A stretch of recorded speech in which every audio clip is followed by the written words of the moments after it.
व्रत का जो नियम है वो एक ही नियम है जो शिव महापुराण के अंतर्गत है। सुबह पूजा की थाली लगाई है। 5 व्रतों का विधान है, छठा व्रत का विधान नहीं है। कितने व्रत? 5। सुबह पूजन की थाली लगाई है।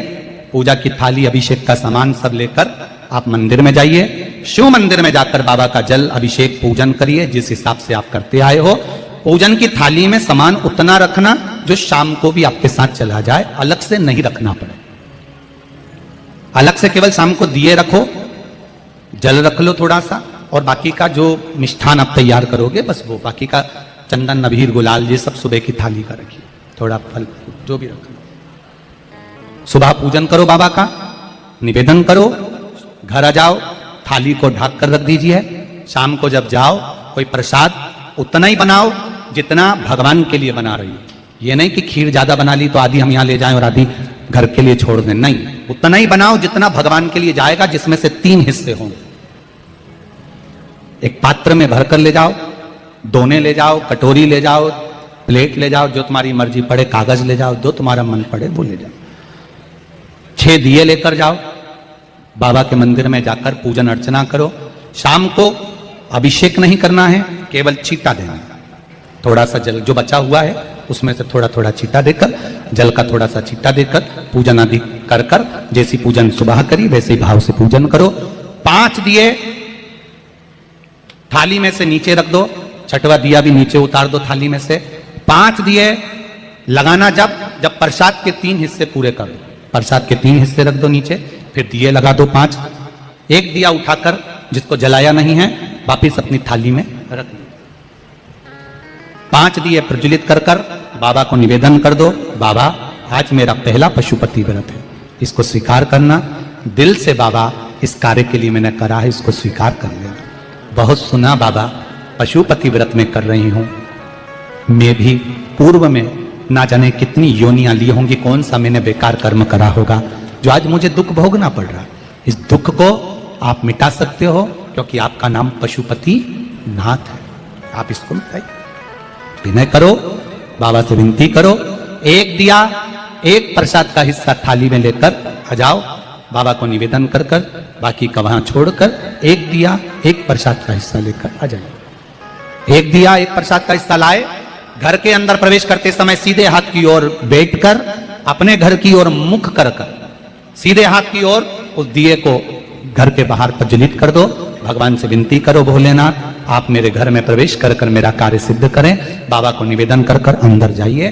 भोजन करने से पहले जो मीठा है, एक हिस्सा प्रसाद का है, उसको खा लीजिए। उस हिस्से में से किसी को नहीं देना, चाहे घर में बच्चे हों चाहे बड़े हों। उस प्रसाद का हिस्सा केवल तुमको खाना। पहले प्रसाद खाइए, उसके बाद में फिर भोजन करिए। एक समय फलाहार कर सकते हो, दूसरे समय भोजन कर सकते हो। इसमें जरूरी नहीं कि आपको मीठा ही खाना है। शाम का जो प्रसाद बनेगा वो मीठे का ही भोग लगेगा। सुबेरे आप आराम से नमकीन का भी फलाहार कर सकते हो, मीठे का भी फलाहार कर सकते हो। फलाहार के लिए कोई मना नहीं है, फलाहार आप कैसा भी कर सकते हो। पर भोजन जब करोगे, अन्न जब खाओगे, जब पहले भगवान का प्रसाद खा लो। 4 पशुपति व्रत पूर्ण हो, बीच में अगर कहीं रजस्वला धर्म आ गया, आपको पूजन नहीं करना है, घर में कोई सूतक सावड़ आ गया, या कोई व्रत फंस गया, एकादशी आ गई, या कोई व्रत आ गया, तीज आ गई, चतुर्थी आ गई, जिसका व्रत करते हुए आए हो, तो पशुपति व्रत उस दिन मत करो, फिर अगले सोमवार कर लेना। 3 हो गए, एक रह गया बीच का, उसको अगले में करो, वो चौथे में गिनती में आ जाए। 5वां छूट गया, कोई बात नहीं, 1 महीने बाद तो होगा, 8 दिन बाद तो होगा, 15 दिन बाद तो होगा, फिर उसको गिन लो, 5वां हो जाए। महाराज ऐसे 5वां व्रत जब आए, 5वें व्रत के दिन शाम को जब पूजन करने जाओ, एक श्रीफल, कुछ रुपए, 11 रुपए आदि जो भी है, नारियल पर रखकर बाबा को विनय कर कर, बाबा आज मेरा पशुपति व्रत पूर्ण हो रहा है, आपकी कृपा हो, मेरी झोली भरना बाबा, विनती करो। और वो श्रीफल रुपया रखकर 5 दिए लगाकर, एक दिया वापिस लेकर, एक हिस्सा प्रसाद का लाकर देहली पर अपने वही दिया लगाकर अंदर प्रवेश कर कर भोजन ग्रहण करो। बाबा को निवेदन कर लो। पशुपति व्रत का कोई उद्यापन नहीं है, पशुपति व्रत का एक ही उद्यापन है, जो श्रीफल और 11 रुपए आपने मंदिर में रखे हैं, वो उद्यापन के भाव से रखे हैं, भगवान को नमन कर कर रखे हैं। ये पशुपति व्रत। अब दुनिया के लोग इसको पशुपति व्रत को कहीं इतनी बत्ती लगा दो, तो इतनी बत्ती का दिया लगाओ, तो ऐसा करो, तो गलत। उसका नियम जो है वो एक ही, उस नियम के अलावा कोई नहीं। आप प्रेम से करो, स्नेह से करो, उसको दिल से विचारो, मन से विचारो। शंभो शरणे मांगो घड़ी रे घड़ी दुख काटो दया करी निदर्शन। आप दिल से उसका स्मरण, ये पशुपति व्रत है।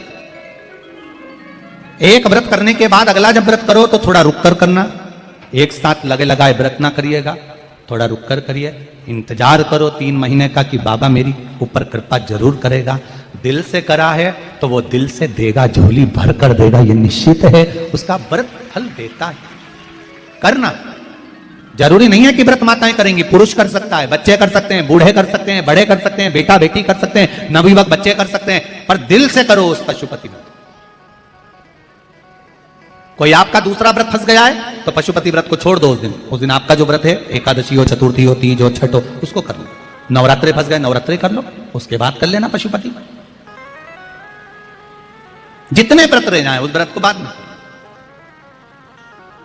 महाराज शिव कृपा, व्रत एक ही मंदिर में करना।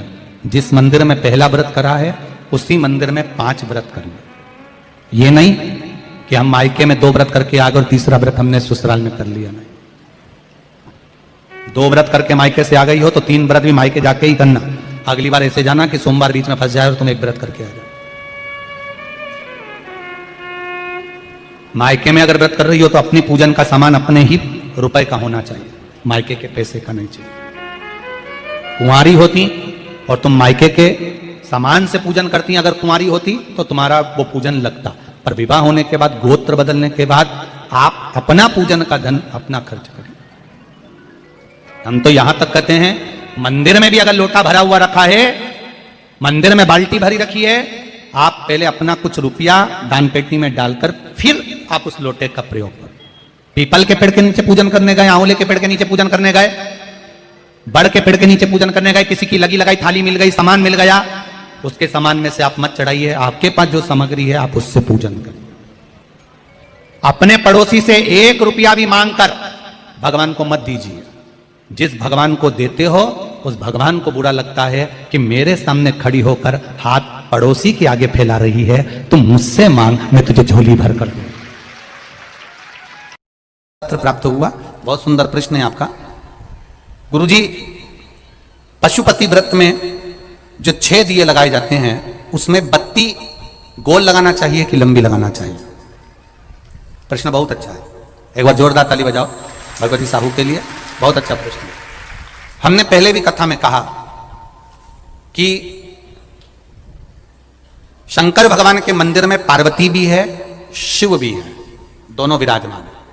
आप दोनों तरह की बत्ती शंकर के मंदिर में लगा सकते हैं। जहां देवी के मंदिर में अकेली देवी होती है तो वहां पर फिर लंबी बत्ती का क्रम आ जाता है। पितरों की पूजन हो रही होती है, लंबी बत्ती का क्रम आ जाता है। पर जहां पर देवाधिदेव महादेव भी हैं, पार्वती भी है, वहां आप गोल भी बत्ती समर्पित कर सकते हो और लंबी भी बत्ती लगा सकते हो, उसमें कहीं दोष नहीं आएगा।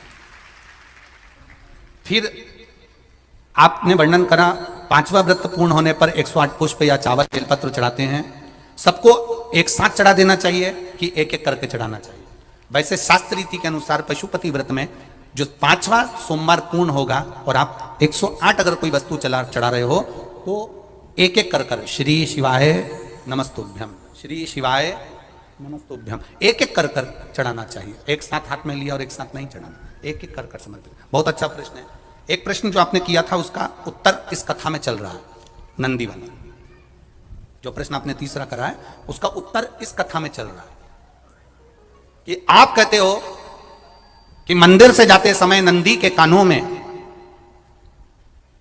कहकर चले जाओ। बैठिए बैठिए बैठिए बैठिए। बहुत सुंदर प्रश्न है आपके, बहुत भाव से और आनंद से आपने करा और जनमानस के कल्याण के प्रश्न है। ये केवल आपके लिए नहीं है, ये सबके लिए इतने जोरदार प्रश्न है। जो गलती भी करते होंगे तो उसको सुधार सकते। आपने कहा कि नंदी के कानों में कहना चाहिए। लोग हंसते हैं, कहते हैं बताओ वो नंदी के कानों में भगवान को कहना चाहिए।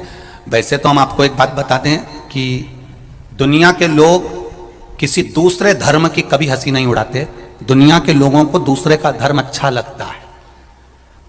दुनिया के लोग सबसे ज्यादा हंसी उड़ाते हैं तो हमारे सनातन धर्म की ही उड़ाते हैं, और उसे खुद उड़ाते हैं, दूसरा उड़ाने वाला नहीं होता। दूर के ढोल हमें समझ में आते हैं, उसका धर्म हमें समझ में आ गया, उनका क्या है, ऐसा है, आओ कुछ नहीं, उनके धर्म में ऐसा है, कितना आनंद हमें दूसरे के धर्म में लग रहा है, और हमारा सनातन धर्म हमको बुरा लगता है, हमारे सनातन धर्म हमें बुरा लगने लगा। अरे भाई, लोग कहते हैं कि नंदी के कान में कहते हो, ये कोई हमारे पुराणों में या शास्त्रों में लिखा है? भगवती बहन साहू, आपको धन्यवाद देना चाहूंगा और एक बात कहना चाहूंगा, जितनी भी शिव महापुराण के अंतर्गत चाहे उपाय जो बताए जाते हैं कि बेलपत्री ऐसे चढ़ाना, काली मिर्च ऐसे चढ़ाना, चावल ऐसे चढ़ाना, धतूरा का क्या महत्व है, शमी के पत्ते का क्या महत्व है, बेलपत्री के पत्ते का क्या महत्व है, ये जितनी भी बातें बताई जाती हैं ये सब पुराण के अंतर्गत से बताई जाती है। अब दुनिया के लोग इसको चाहे टोटका कह दें, चाहे दुनिया के लोग इसे टोना कह दें, पर पुराण से हटकर कुछ नहीं। और आप लोगों को अगर बोला है कि नंदी के कान में कहकर भगवान शंकर के मन में बात पहुंचे, तो ये क्यों कहा, तो ये भी हमारी शिव महापुराण में लिखा है, जलंधर के चरित्र में। कोई आपसे कहे कि नंदी के कान में बोलने से क्या होता है, ये जलंधर का चरित्र कह रहा है। मां पार्वती जी का हस्त कमल पकड़कर जलंधर लेकर जाने लगा, वृंदा का पति लेकर जा रहा।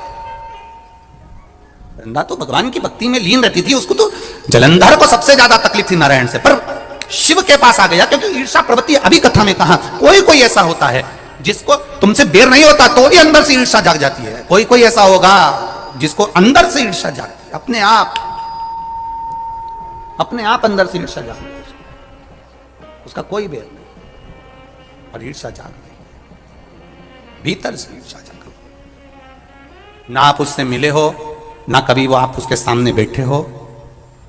कई लोग किसी ना किसी की बुराई करते हैं तो हम लोग पूछ भी लेते हैं, क्यों साहब उनसे मिलकर आए हो क्या तुम? कभी नहीं मिल किया, कभी उनका सामना हुआ नहीं हुआ, तो फिर बुराई क्यों कर रहा? एक ने कर दी थी इसलिए हमारे ध्यान में था तो हमने भी कर दी। लो, वो कुआं में डूब के मरेगा तो तू भी मरेगा का? नहीं। नंदी सामने बैठा है, गणेश जी को मालूम पड़ गया, कार्तिकेय को मालूम पड़ गया, मां पार्वती जी का हस्त कमल जलंधर ने पकड़ लिया और लेकर चला, मालूम पड़ गया, तब नहीं रहा गया। गणेश जी को क्रोध आ गया और गणेश जी महाराज आए, शिव जी को जगाने लगे, पिताजी पिताजी पिताजी कर कर जगाया, उठो पिताजी, पिताजी उठिए, पिताजी जागिए, पिता को जगा रहे हैं। भगवान शंकर नहीं उठे, तप में लीन थे। क्या करें हम, जलंधर के पास में इतना बल है, इतना बल है, और पिता की आज्ञा नहीं होगी तो हम कैसे मार देंगे इसको? मारने को तो मार दें। मां ने आज्ञा करी थी कि जलंधर उसको तारकासुर को मार दो, तो कार्तिकेय ने तारकासुर को मार दिया। शिव जी की आज्ञा नहीं तो हम इसको कैसे मारें? क्या करें? सब कुछ गणेश जी ने देख लिया, शंकर जी के ऊपर बहुत बहुत बहुत बहुत प्रार्थना कर कर देख ली, पर शंकर जी नहीं जागे। तब आखिरी में विनायक ने, गणेश ने, जितने लोग आस्था चैनल पर कथा सुन रहे हैं, जितने लोग फेसबुक यूट्यूब पर कथा सुन रहे हैं, इस बात को याद रखना कि नंदी के कान में कहने से क्या होता है वो ये इस कथा से सीख लेना। आखिरी में गणेश जी को लगा किसको कहूं, शंकर जी भी तप में हैं, नंदी भी तप में हैं, मैं किसको कहूं? शिव जी को कह के कर थक गया, पिताजी को बोल बोल कर थक गया, पिताजी जागते नहीं। अब मैं किसको कहूं ये बात, किससे कहूं?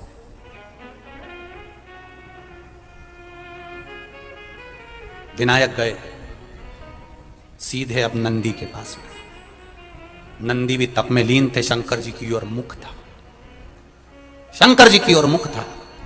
गए और जाकर तुरंत विनायक ने नंदी के कानों में जाकर कहा, नंदीश्वर, मैया का हाथ पकड़कर जलंधर लेकर जा रहा है, पिताजी तप में लीन है, कृपा करिए ना। बस केवल नंदी के कान में कहा, गणेश जी दूर हट गए। नंदी के कान में कहा, शंकर जी के नेत्र खुल गए, शिव जी के नेत्र खुले।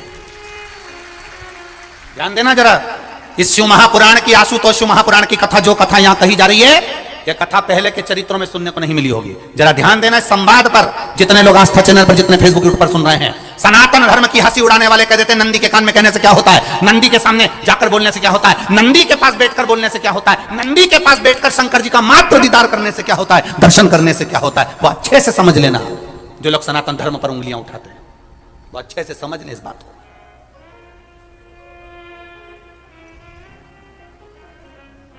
क्या होता है, नंदी तप में लीन, शिवजी तप में लीन, शिव नहीं उठ रहे, विनायक ने नंदी के कानों में जाकर कह दिया, नंदी के कान में जाकर कहा, नंदी के नेत्र नहीं खुले, नेत्र किसके खुले, जम के बोलो, महादेव के खुले, शिव जी के खुले। ये मन का तार, नंदी शंकर की आराधना कर रहे थे, शिव अपनी भक्ति में डूबे थे, यहां कहा यहां पहुंचा, जो दिल में था उस तक बात पहुंच गई। नंदी के दिल में शिव थे, तुम कहे नंदी ने शंकर तक बात पहुंचा दी। वो सूत्र जो बंधा था दिल से दिल तक का, वो पहुंच गया। वो सूत्र जो दिल से दिल तक बंधा हुआ था, मन से बंधा हुआ था, खबर वहां तक पहुंच गई, खबर पहुंच गई।